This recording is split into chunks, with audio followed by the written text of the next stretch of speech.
Kupitia tundu la mlango, mwanaume alimwona mpenzi wake akimsalimia jirani kwa kusema asubuhi njema. Bila kutarajia, alijaa wivu mkubwa, akaingiza sindano ndani ya kipande cha nyama ya ng'ombe, kisha akamlisha mbwa wa jirani.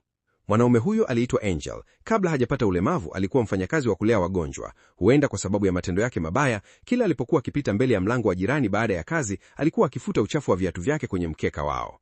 Usiku huo huo, karma ilimfikia. Akiwa kazini, alipata ajali ya gari iliyoharibu miguu yake na kumfanya aishie kwenye kiti cha magurudumu. Bahati nzuri, mpenzi wake bado alimjali sana na hakumwacha, lakini kutokana na ulemavu wake, Angel alipoteza uwezo wa kufanya kazi. Mpenzi wake alilazimika kuondoka mapema na kurudi kuchelewa kila siku, na bado baada ya kurudi nyumbani, alihitaji kumhudumia kwa kila kitu. Polepole, hata mahitaji ya msingi yakawa tatizo.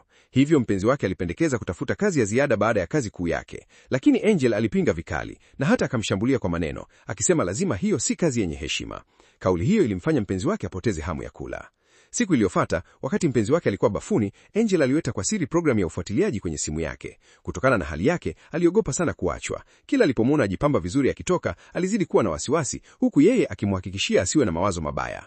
Siku moja, kupitia programu hiyo, Angel alisikia mazungumzo kati ya mpenzi wake na rafiki yake. Alisema tabia za Angel zimekuwa ngumu kuvumilia, na rafiki yake akamshauri aachane naye haraka sana iwezekanavyo. Mtu angefikiri Angel angekasirika sana, lakini badala yake, alinyamaza kimya na kuandaa chakula cha mshumaa. Mpenzi wake aliporudi na kuona hivyo, alifurahi kwa siri. Hakuamini kuwa Angel, ambaye kawaida alikuwa na hasira, alikuwa amebadilika ghafla. Angel hata akaomba msamaha kwa tabia zake za ajabu na kumshukuru kwa yote aliyomfanyia. Kuona majuto yake, mpenzi wake hakuwa tena na nia ya kumwacha. Lakini wakati Angel alikuwa bafuni, mpenzi wake alipokuwa amekaa seluni, ghafla alisikia mlio wa simu ukitoka chumbani ukiwa sawa kabisa na wa simu yake. Alipoenda kuangalia, aligundua ukweli. Angel alikuwa akimfuatilia kwa siri.